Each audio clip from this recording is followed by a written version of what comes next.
It's time to talk about practice.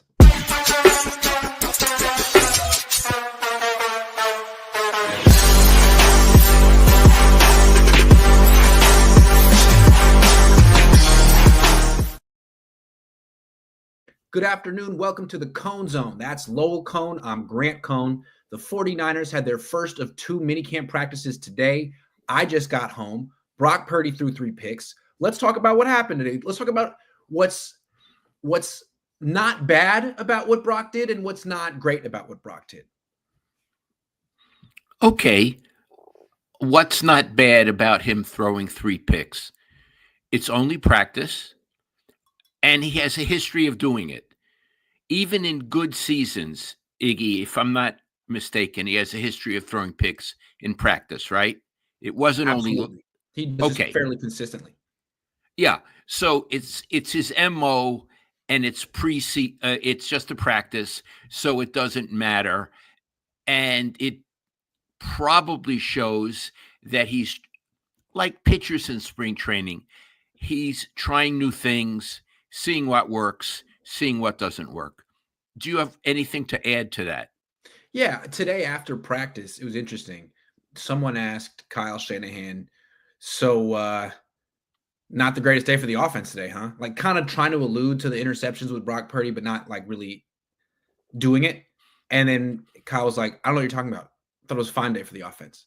And then a few minutes later, someone asked, like, well, how do you evaluate these interceptions in practice? He was like, I have no problem with these interceptions. Back before you guys were here and you guys were reporting on all the statistics and who did what, quarterbacks would just let it rip and live with the results because it's practice. Now, some quarterbacks are afraid to throw picks in practice, and that's not good because if you're not throwing any picks in practice, you're not learning. So it almost made it seem like Brock was better than Mac Jones today because Brock threw 3 picks and Mac didn't throw any. I do find it an honest answer, though. It's not the usual blah, blah, blah you get from coaches. I find it an honest answer and a fairly intelligent answer. I have no problem with what he said. Then let's go the other way. We said, what's not bad about his throwing 3 picks? What's not so good about his throwing 3 picks, Iggy? Well, we're talking about him learning things like what he can get away with in practice and what he can and can't do. Isn't he past the learning phase? He's in year 4. They just made him the 7th highest paid player in the NFL. He's supposed to be the franchise quarterback. He's supposed to be maybe not a master of his craft, but close to it. And he's still figuring out not to throw the ball right to the linebacker, right over the middle when there's no one there. I mean, it seemed like he was making some mistakes that he made when he was younger. And you'd like to see him at least improve in his mental processing. That sounds entirely reasonable to me, Iggy. And I would even go to a more basic level. It's not good to throw picks. He does it in games too. Yeah. He did it a lot in the last half of last season. So you could make a case he's picking up where he left off last season. So although it's good that he's practicing new things, some of the stuff didn't sound like new things. It sounded like bad passes. Yeah, I mean, it'd be one thing if it were Joe Montana or Patrick Mahomes throwing a bunch of interceptions in practice all the time. I guess they could get away with it because the end results are Hall of Fame caliber, but that's not Brock Purdy. And I was always led to believe that you practice like you play. Like as an athlete, as an analyst, you don't do something Monday through Friday and then on Sunday do something totally different because you were experimenting the other 5 days of the week. I mean, it's good to test your limits, but at the same time, if you throw a lot of picks in practice, you're probably going to end up throwing more picks than you should in games. Right, because you're practicing throwing picks. Yes. Right?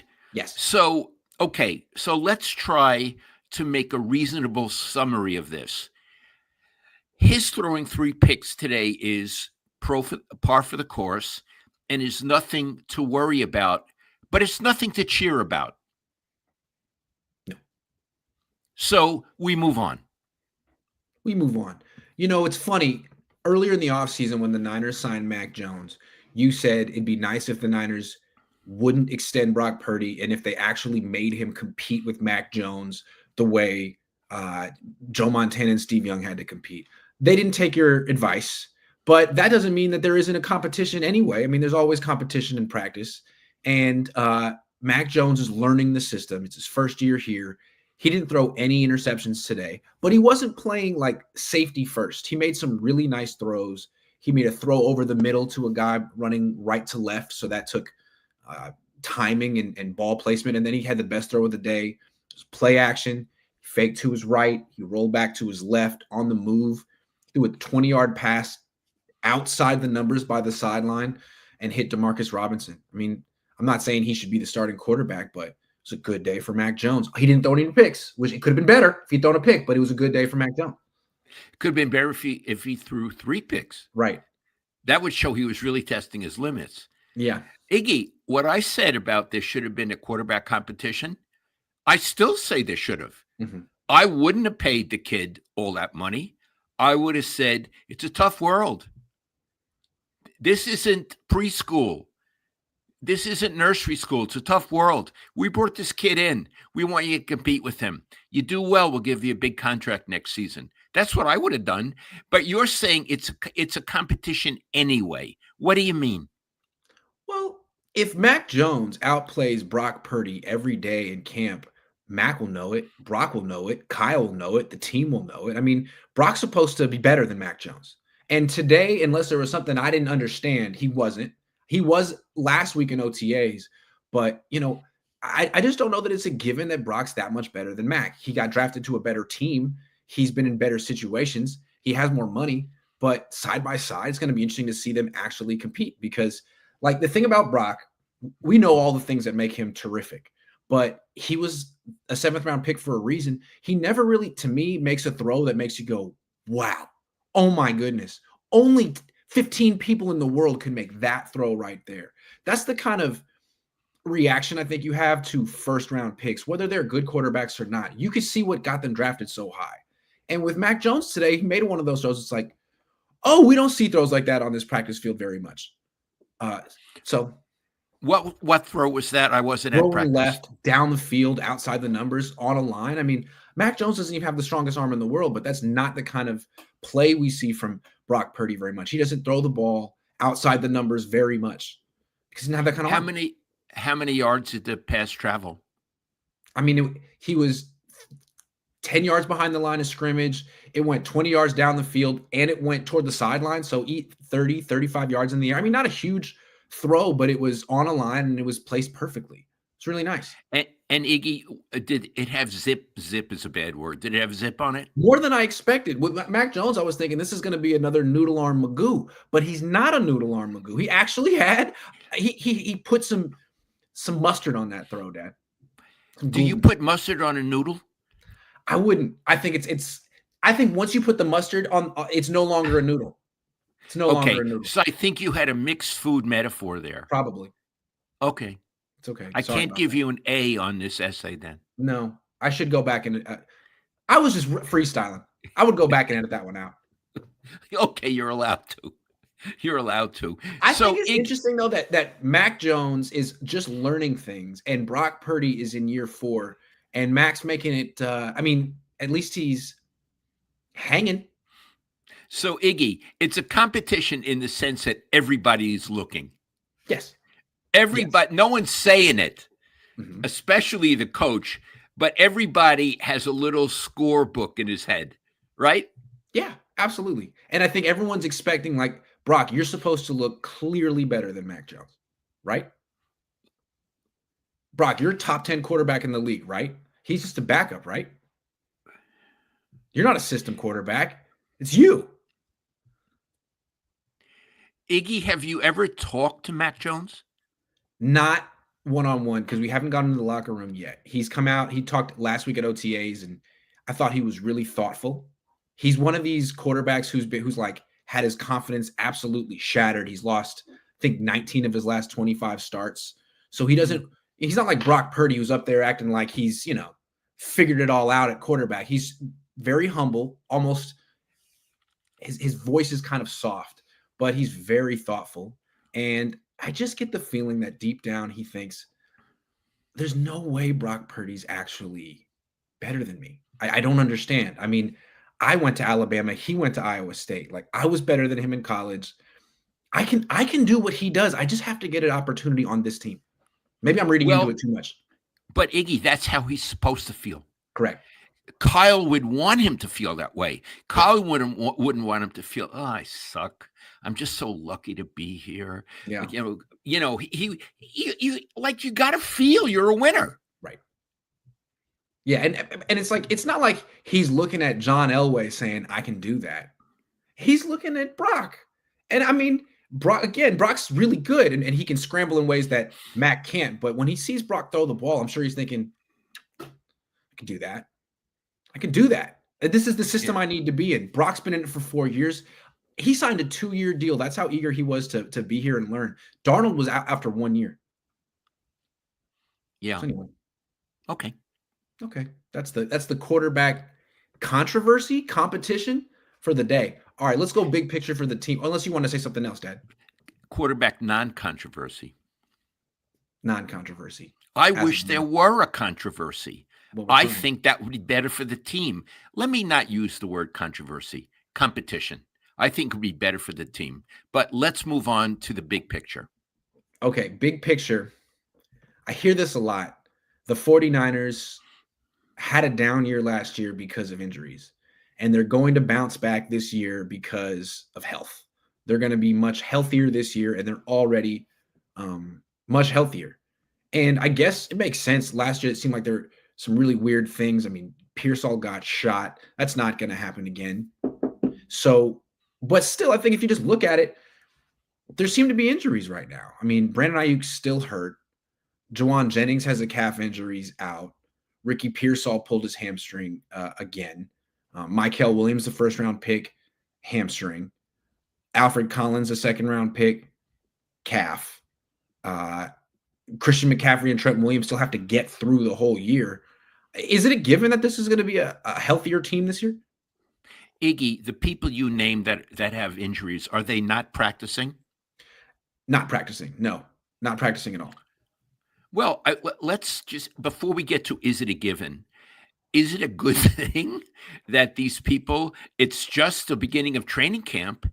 Is it a good thing that they're not practicing? Does it sort of raise an eyebrow? I mean, let's take you through today. Juwan Jennings has been phenomenal at OTAs. He was great last year. He's not practicing today. He's jogging around the sideline. We asked Kyle afterward, and he says, oh, it's just his calf. Just his calf? That's what they said about McCaffrey last year. It's just his calf. It's no big deal. So it could just be no big deal, but if it were his Achilles, they would say, oh, it's just his calf. It's no big deal. I guess we'll find out. Okay, so this is more not about the player, but more about the messaging, that you can't necessarily take what Kyle says to the bank. Can't take it to the bank what he says about injuries. And we're not calling him a liar, because all coaches are like that. Correct. They don't want you to know, and they don't want the league to know, so they try to downplay it. Right. So I mean, I dealt with that for 40 years. If I were Kyle, I'd do the same thing. It's the culture of the NFL for sure. Yeah, but it means we don't know anything right now about Jennings. Right. So what we have here is players who should be healthy today. Yeah. Pearsall should be healthy. Right. This Michael guy should be healthy. Why not? And the idea that already they're not healthy, it gives you pause. So when you say, is it a given they'll be healthy this season? No, it's not a given. It's not also not a given. We don't know, Iggy, but they shouldn't be in the position of we don't know. Right. Not this early. What's disconcerting, at least for this franchise, if you've been following it as long as we have, I mean, all of us have been following this team a long time. The Niners have really had injury issues going back to, I want to say, midway through the Harbaugh years. And really 2023 was a year they didn't have many injury issues. Maybe that was the aberration. Maybe this is a team in a franchise that is just frequently has this problem. I mean, most teams do to a degree. It's football. It's a violent sport. But it seems like the 49ers more than very often are in this situation with players. And it's weird that it's happening in June right now. And would you say weird? Would you say troubling?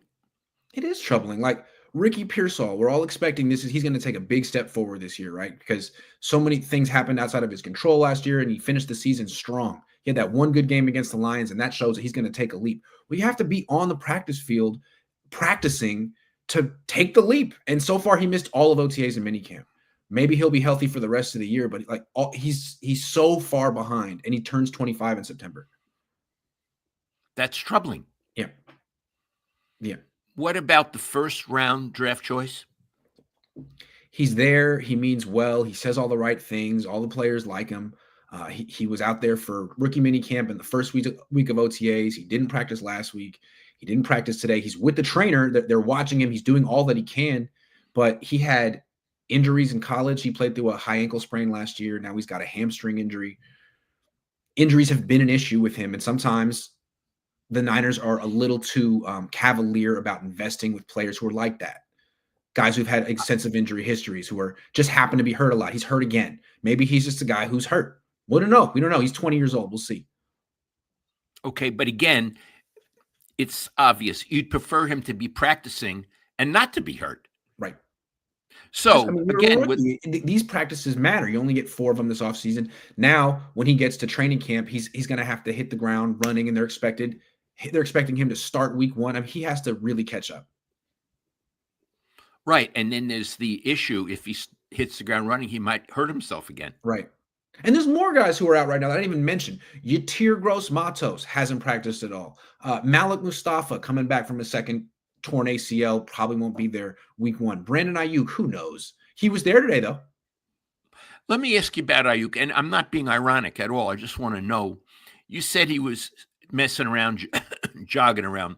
Did he seem relatively healthy? Yeah, absolutely. He wasn't wearing any kind of protective anything on his knee. He wasn't with the people rehabbing. Now, maybe he's not. I didn't see him run. I saw him hanging around as if he was healthy and maybe had the flu or something. He was there. But I guess when I see him run and cut, that'll be a different thing. But he didn't seem like he had any type of limp or restrictions. Okay. Do you have any idea when he'll be ready to play in a season game? Maybe he'll be ready to play.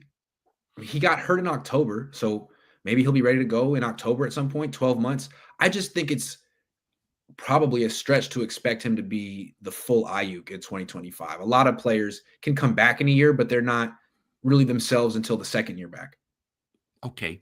Did he seem to be getting along well with his teammates? Yeah. He had a football. He was playing catch with the rookie Jordan Watkins. It seemed like he was trying his hardest to be a leader and I'm not going to say a captain, but a teammate.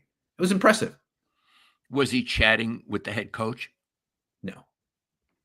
Okay. No. But he was no hanging one out with wide receivers. Baby steps. Okay, fair enough. Yeah. All right. We'll see how they what about wide receivers and DBs? I think that's kind of an interesting thing to watch for early in camp. Here's the thing, Iggy. Because I don't know these people and I'm not at practice, I can't visualize them. So some of them are just names to me. So what I'd like you to do, let's try this. How many wide receivers are they going to start the season with? Probably 6. How many are competing right now? Well, let's try to figure it out. Let's go through it. Brandon Ayuk's one of them, but he could start the season on like the PUP list and not necessarily. So we don't even count him. Let's put him to the side. We're not going to count him. Juwan Jennings, unless this calf injury is something worse, he'll be 1. Ricky Pearsall will come back eventually. He'll be 2. Jacob Cowing is going to make the team they drafted him last year. That's 3. Demarcus Robinson, they signed him this offseason. He's having a good camp. 4. Jordan Watkins, they drafted him this offseason. 5. So those are the 5. And then when Ayuk comes back, that's the 6. But there will be a 6th who's on the team probably until Ayuk comes back, unless they want to have like an extra player somewhere else. So there is one extra spot at wide receiver. It could go to Terrell Owens' kid. It could go to the last pick of the draft they had, the kick returner, Junior Bergen from Montana. Or it could go to the 6'4" undrafted free agent who ran a 4.4 named Isaiah Nayor. Good athlete, but didn't produce much in college. That's sort of the competition. I have some questions. Mm-hmm. Among the people you named, and we're putting Ayuk aside, is any of them a number one receiver? No, no. Why? As good as Juwan Jennings is, he seems like a number two.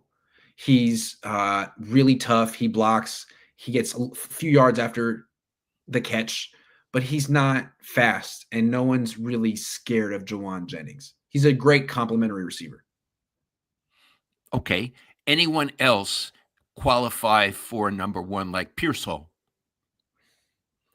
He's a first-round pick, so he's sort of expected to be that, but he hasn't even shown that he can stay healthy long enough. He's had 100-yard game in his career. Well, he has a lot to prove in that department. We'll see. I feel like he has as good of a chance to become a number one receiver as their rookie this year, Jordan Watkins. Jordan Watkins at least is healthy and practicing, which is promising, playing with the starters. Who is their speed receiver? I guess it's supposed to be Ayuk, although he wasn't that fast before he went down, and now he's not going to be. He's going to be slower. Yeah, so he doesn't count in the conversation. Among the others, Ricky ran a 4.4 at the combine. It could be him. It could be Watkins. Watkins ran a 4.3, or Cowing, but Cowing is 5'8". They don't seem that enthusiastic about him because he's too short for what? I don't know. He's really. I guess they feel he's too small to be like a starting wide receiver for them. That he's kind of like a specialty number 3 receiver, and they don't use those type of formations very much. I see. There's one more guy, the new guy, Demarcus Robinson. He's a vet. He's like 31, and they got him from the Rams. He's having a pretty good camp. He's been out there every day. He's a pro. He makes good catches. I mean, I haven't really seen anyone shut him down yet. He's not really super fast, but he looks like another solid number 2, number 3 receiver. Okay. So what we're saying is they have a bunch of very good number 2 receivers. They have a bunch of very good number 2 receivers, which is not ideal, but I think there's the idea is that like maybe George Kittle and Christian McCaffrey are supposed to be your number 1 receivers, I guess, unconventionally. I got it. Yeah. Especially McCaffrey. Yeah. He's a wonderful player when he's right. And part of it is, boy, is he a great receiver. Even I was going to say for running backs, for receivers, he's really that good. So he's, in a sense, their speed receiver.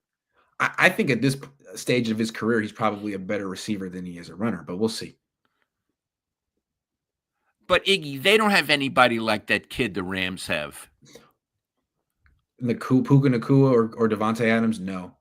To me, it seems like what they have is like defenses are always going to be so scared and focused on Kittle and McCaffrey in terms of coverage that Jennings isn't a 1 or Pearsall isn't a number 1, but they're not going to be the focus of the coverage. So they'll have one-on-one opportunities that they should be open. They could produce. Okay. Devontae Adams, he's the one who went to Pally High? Yeah. He's really good. And that Puka Nacua is really good. And also, Iggy, he's tough. He's really tough. And I think they're a good complement to each other because as good as Puka Nacua is, he doesn't score a lot of touchdowns because he's the kind of guy you throw it to and he breaks tackles and gets yards after the catch. He's like a much better version of Deebo Samuel. But Devontae Adams is the kind of guy where you put him on the edge of your formation and he'll just beat the corner over the top and score a touchdown. Like he will catch a lot of touchdown passes in the red zone, one-on-one. It's nice weapon to have. Niners don't really have that. Okay, so here's what I'm getting at. The Niners have a very good collection of receivers. Mm-hmm.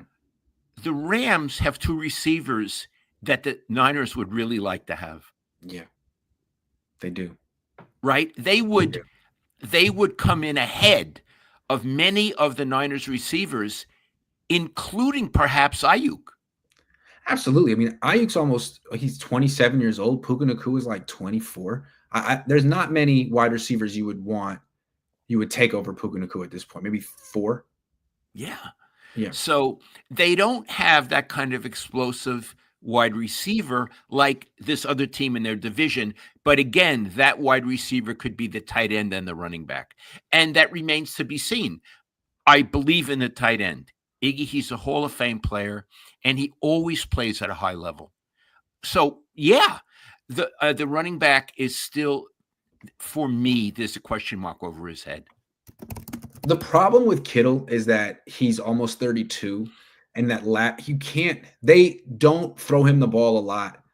They just don't. Like last year, he had 94 targets and Jawan Jennings had 113, and they both played the same amount of games.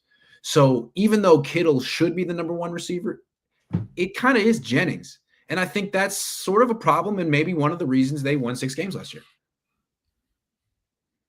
Why? He's not good enough. I mean, even Kittle, as great as he is, they're not going to give him 150 targets. Like a number one receiver is a guy you'd throw to 10 times a game. 10 times a game. I mean, CeeDee Lamb on the Cowboys, Justin Jefferson, Jamar Chase, 180, 190 targets in a season. You can't stop throwing them the ball. But with Kittle, you can't really do that. Still too old. He gets injured. He's usually playing through something. And he's blocking. Hold on. I got to plug in my laptop. I forgot. And I'm running out of juice. Oh, don't go anywhere. Okay. No, Think about the 49ers.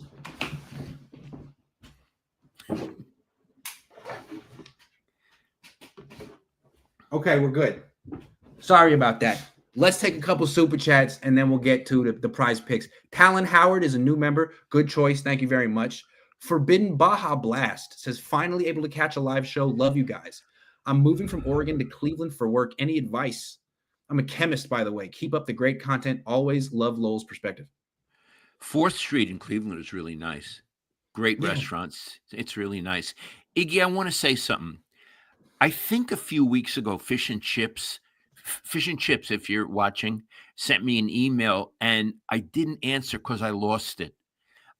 He wrote me something very funny and I liked it and I was going to answer him, but I'm terrible on computers. So Fish and Chips, if you're watching, I read it. You made me laugh. You made me think, and I apologize for not responding. Okay. I think, hold on, before we get to the rest of the super chats, we only did half of this topic. We did the receivers. Yes, there's another half. There's the DBs. I'm very interested. Again, Iggy, to me, some of them are just names. Because I'm not in the locker room. I'm not at practice. I don't go to games. So tell me, it seemed like with the wide receivers, although I don't think there's a number one, there are a lot of good ones, and there are a lot of them. Are there a lot of DBs? Do they have an okay, tell me what the deal is. I think this is a very thin position group, kind of like the offensive line. They lost Talanoa Hufanga, who was very good, although he got hurt a lot. Still only about 24, 25. They lost Charvarius Ward, who was very good, who was a number one cornerback. And now they extended Diamador Lenore, and they're counting on him to become a number one cornerback. And I think he is one, but he hasn't proven it yet, like over a full season. But he's having a great camp. No one really tests him. No one really beats him. If he gives up a catch, it's a 10-yard catch on a curl route when it's right in front of him and he's smothering it. He's really good, really confident, and like 25 years old. He's a fun player to watch. So that's a good guy they got. So, okay. Let's not talk about who they don't have. Who do they got and how many do they got that are good? So he's their number one cornerback this year. Their number two cornerback is a second-year player named Renardo Green, who didn't give up a catch today, but gave up a lot in OTAs. So he's got a lot to prove. And then they're trying to figure out who the number 3 guy is. Lenore used to move to the slot in the nickel defense. Saleh doesn't seem like he wants to do that. They're keeping him on the outside for now, and they're experimenting with this veteran they got from the Seahawks named Trey Brown and a rookie they drafted in round 3 who's 5'8.5", named Upton Stout. He might be really good, but it seems like it's maybe a little ambitious to ask a 5'8" guy from Western Kentucky to be the starter week 1. He seems like more of like a plan or a project. So Trey Brown is the leading contender right now to be the number 3 corner. And he intercepted Purdy today. He was the first one to do it. He was covering the rookie wide receiver, Jordan Watkins, man-to-man, ran the route for him, was terrific, and then got his head around, intercepted the pass. Nice play. So he might be the nickelback? Could be. So it seems like they got that covered. Let's give them the credit. They got that covered. Do they need another cornerback as security? or is 3 enough? Well, today, Renardo Green didn't give up any catches, neither did Lenore, and Trey Brown had an interception. So as of today, they looked okay at cornerback. Jalen Ramsey and Jair Alexander, two vets, are both available. So if the Niners felt they needed a guy, they could get a guy, but we'll see what happens tomorrow. Okay, what about their safeties? Yeah, so they lost Afunga. They had Mustafa. He's out for a while. He'll come back. They also have Jair Brown, but he had an ankle procedure. He's out until training camp. So the starters should be Brown and Mustafa. In the meantime, the starters have been Jason Pinnock and Richie Grant. Two guys they signed this offseason. Two guys who've been starters in the past. Grant was a starter on the Falcons, but not last year. And Pinnock was a starter the last 2 years for the Giants. They signed for really cheap. I mean, there wasn't a big market for either one. And in the first OTA, they both gave up they were just giving up long passes down the middle. And it's like, God, these guys are clueless and lost. But it was the first practice. Now, 2 weeks later, they're in minicamp. Pinnock has an interception today, playing deep center field. Purdy just uncorks a long pass, almost blind, and Pinnock's waiting for it. And then earlier in the practice, Richie, there's one of those, those dig routes over the middle, the square in where the wide receiver runs 12 routes and then cuts like a 90-degree angle over the middle to catch that pass. Well, if it had been a real game, Richie Grant would have destroyed him. But it's practice, and he runs up, stops, doesn't touch him, but made the point. It seems like these guys are starting to figure out where to be, and these guys were handpicked by Robert Saleh. So interesting. They're smaller, like 6 feet, 200 pounds, almost like cornerbacks. They're really fast. Well, it sounds actually like it's not that bad. May not be that bad. Because you had used the word thin, but it doesn't sound that thin. Well, they intercepted Brock Purdy 3 times today, so maybe they're better than I thought. The other guy who intercepted Brock today, he's not a DB. He's a linebacker, D. Winters. He's trying to replace Dre Greenlaw, his 3rd year on the team. He was a 6th-round pick, and it seems like he's having a really good camp. He's there every day. He doesn't pull his hamstring and miss time. This is how you take the next leap. He's taking it. So he's doing a good job. Doing a great job. And they need him. They need him. So stock up for D. And the other DB. Forbidden Baja Blast, did we get you? Yes. Joseph Friel says, I wonder if Bose has any buyer's remorse in the MAGA campaign. Likely not due to his position in this capitalist world. Hope you men are doing well, though. Thank you, Joseph Friel. As far as buyer's remorse, meaning that he's no longer MAGA? That he's probably not for Trump anymore? Is that what that means? But then he says likely not. Yeah. I think we know where he stands. What you talking about, Willis, is Purdy gained weight / muscle ? While we won't really see this attribute in camp, what are your thoughts on how it'll affect his play? I haven't really seen that he looks that much bigger. Looks about the same to me. I don't know. We'll see. I'll look for that. Noah says Kyle's going to rush Brock like Trey to get Mack in. That's pretty bleak. We'll see what happens. Chai Sport says, so the Packers released Jair Alexander. I don't think the Niners are going to go after him just yet. Corey Coleman says, how are you two still feeling about week 1? I think the Seahawks will have the best defense in the division, and they will run the ball a lot more. That will be too much for 5 rookies on D and the O-line being ignored too long. What do you think? Oh boy, hold on. It's very provocative. I'm a slave to the past. Mm-hmm. I just don't really like the Seahawks. I just don't see them beating the Niners. I know it's up in Seattle. I don't see it. I guess this is why they're a live dog. One, I mean, in their first year with this head coach last year, he won 10 games. Their defense is the best defense in the division. They don't have Geno anymore. Thank goodness. They fired their offensive coordinator who never ran the ball. They drafted an offensive lineman with their first pick. Their new offensive coordinator comes from the Niners. He was with the Saints last year. Clint Kubiak. They're going to run the ball. They have 2 really good running backs. I don't know what their passing game is going to look like, and I don't know if they're going to win 10 games, but I think they're going to be tough. Okay. Still right. Darnold, though. Yeah. Anyway, thank you for the comment. It's very provocative, and it gives me a lot to think about. Thank you, Corey. Kev F says, are Sirianni and Carroll better head coaches than Kyle Shanahan? boy, that hold on. Um, I have to say so. they won Super Bowls. Both of them. Yeah. You know what? I think you'd have to say, based on the fact that they won Super Bowls, I'd rank them higher. Yeah, I mean, because look, why did Thibodeau get fired by the Knicks recently, even though he went to Oh, the Eastern Conference Finals? As brutal as it is, they felt, correct or incorrect, that he can't win the big one.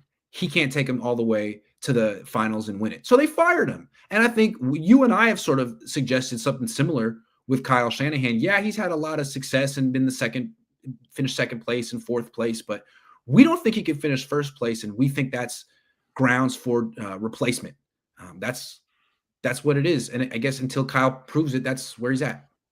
yeah. And Iggy, when we say we don't think, let's not do it like that. He hasn't proven How about that that? he can come in first. Forget what we think. It's a fact of life. He Burden of hasn't proof. proven, and he's failed 3 times. Yes, he has. He's. And here's the thing, Iggy. He hasn't just lost; he's failed. Yeah. So I rank those two guys higher than him. Now, Sirianni, I rank higher than him right now. All time, I rank Carroll higher than him. I don't know how good Carroll is right now. He's almost as old as I am. I don't know how good he is right now, but in terms of a career, not even a question. What Kyle has done in 3 Super Bowls, he that old phrase that Chris Berman used to say, he snatched defeat from the jaws of victory 3 times. You just ruined my day. I'm sorry. Chris Berman's awful, but that one always made me laugh. Like, that's what Kyle did. Because he flipped a cliche. Yeah. I like a cliche. Is that Boomer? Boomer. Snatched defeat from the jaws of victory. That's what Kyle, Oh, he invents ways of doing that. Sorry, Dad. I take it back. yeah. I owe you a Just nickel for ruin. that. Yeah, you do. Not to mention the bottle of wine you haven't gotten me. Oh, shit. I think I owe you 2 bottles of wine. I think the new rule should be if you don't pay up by the next show, double. And if I don't pay up by the next show, it's 4. Oh, Pretty soon God, you'll be the case. All right, I gotta get you 2. That's on me. That's my bad. Justin says the Niners will regret not acquiring Ramsey or Alexander, especially if either of them end up on the Rams. Both guys would bring veteran leadership, and Niners cornerback room is an injury away from a bad place. Well, that last part of that is true. Those guys are going to be kind of expensive, I would think, though. And I wonder if the Yorks feel like, hey, we've spent a lot of money this offseason. You guys are great coaches. Make it work. I don't know. 6-Minute Abs says, I lost my father years ago, and watching your show with your pops brings back great memories of conversations we had. Thank you, gents. Love Papa Cohn's insight on old school players. That's a really, really nice comment, and thank you very much. And I'm sorry that you lost your dad. Thank you. All right. Let's pause and make some prize picks. Should we see if the Giants playing tonight? I would think so. I think I spelled that incorrectly. Let me try spelling it correctly. There it is. Okay. Let's find a Giant we like. Ramos. What about a pitcher? Encarnacion? Jung-Hoo Lee. Well, who's pitching tonight? Kyle. It looks like a Kyle Harrison production. Uh-oh. And Iggy, who are they playing? They're playing the Rockies. They might win this game. Oh my God, the poor Rockies! And this who's pitching? Kyle Harrison. And I think, are they in Colorado? Uh-oh. They're in Colorado, so you got the thin air. Ball travels. Thin air. 2.5 earned runs for Kyle Harrison, more or fewer. More, especially in that. On the other hand, he's pitching against the Rockies, but I'm going to say more. 2.5? Yeah, I don't know. Okay, Jung-Hoo Lee. 1.5 total bases for Jung-Hoo. You know, Iggy, he's not a superstar, but he's a really good player, and I love watching him work.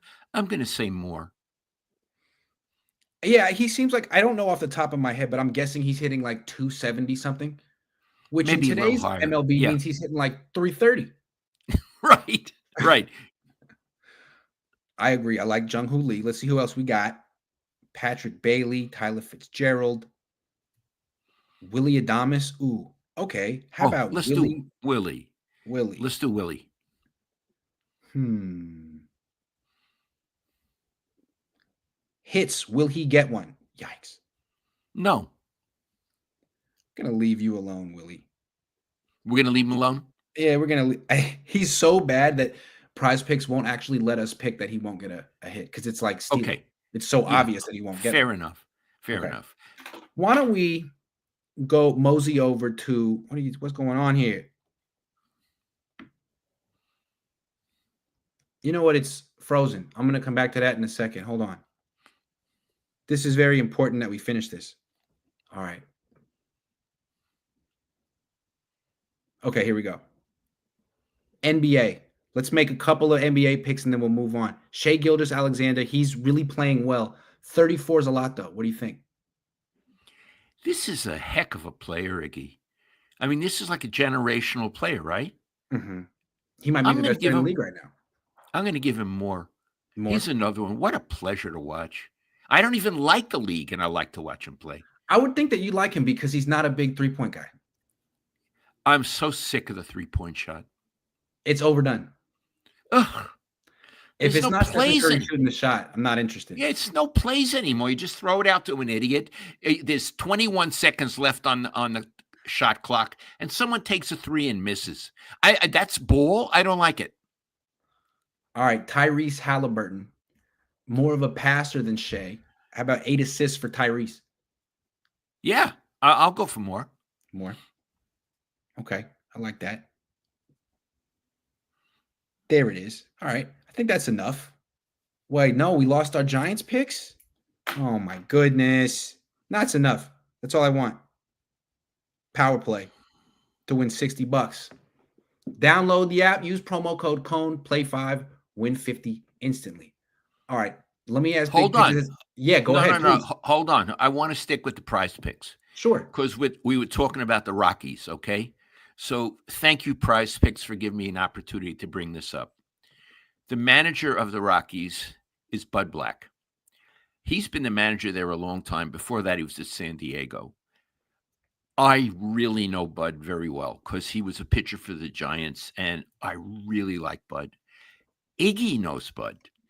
Remember when I met him when he was the manager of the Padres.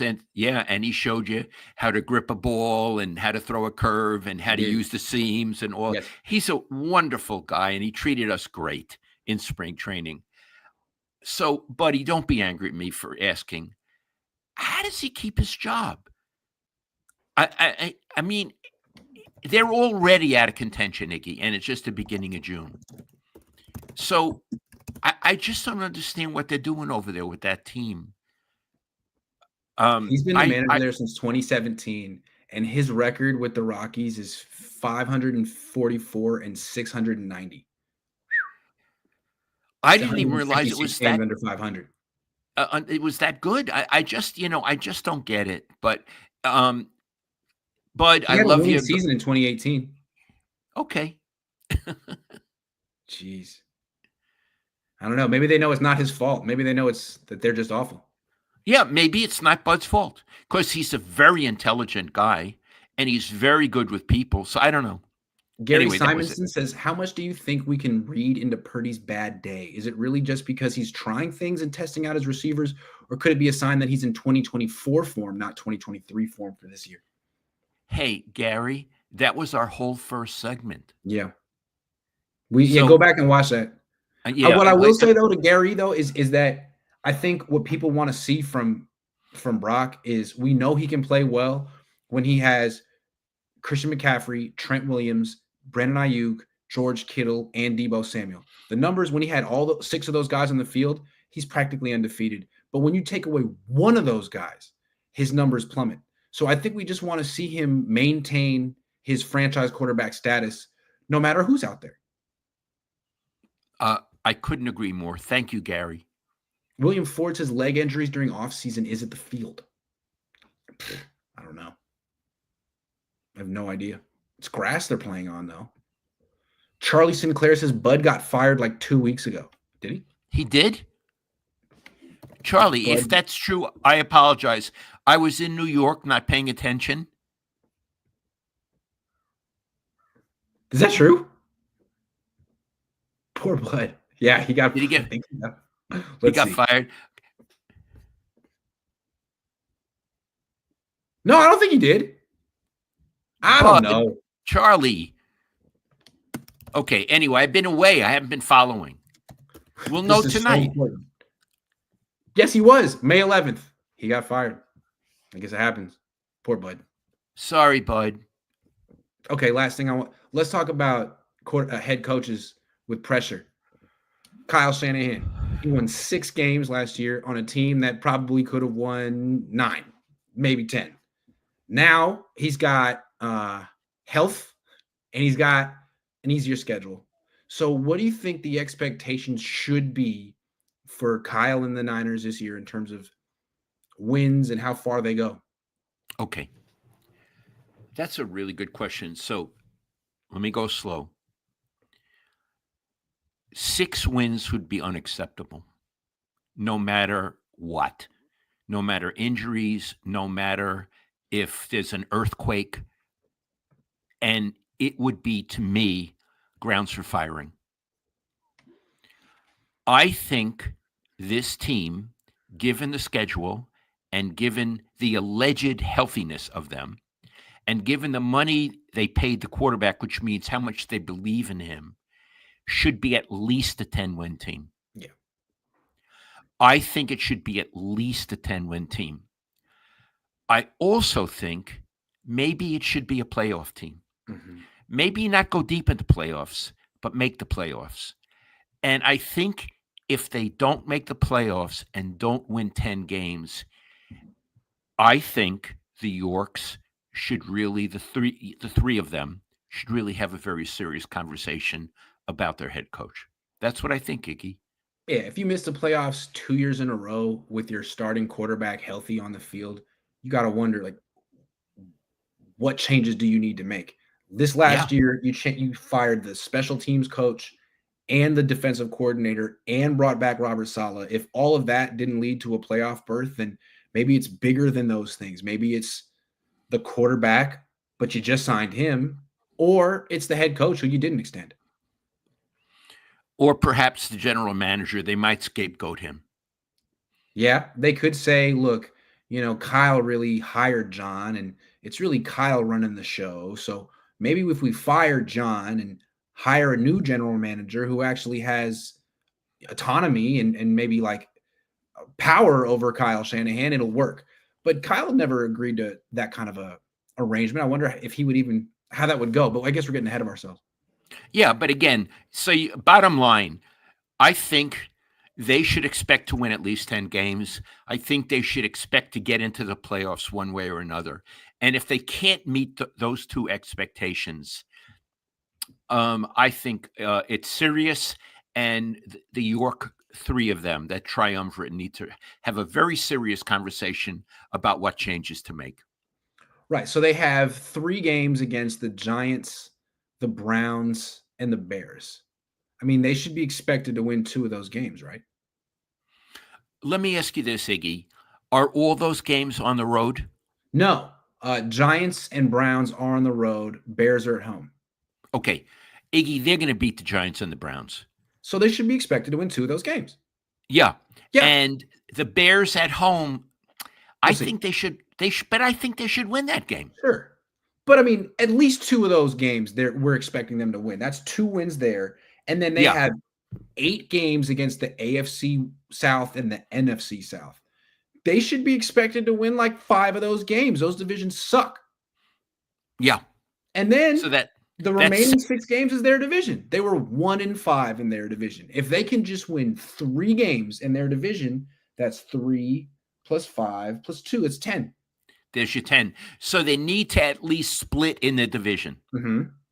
Yeah. And let's just concentrate on the fact, because the division to me is the most important thing. Mm-hmm. How do you perform in your division? Last season, it was abysmal, Iggy. It was abysmal. It They won one game in their division. I think they had leads in the fourth quarter of 4 of the games, and they won one. Yeah.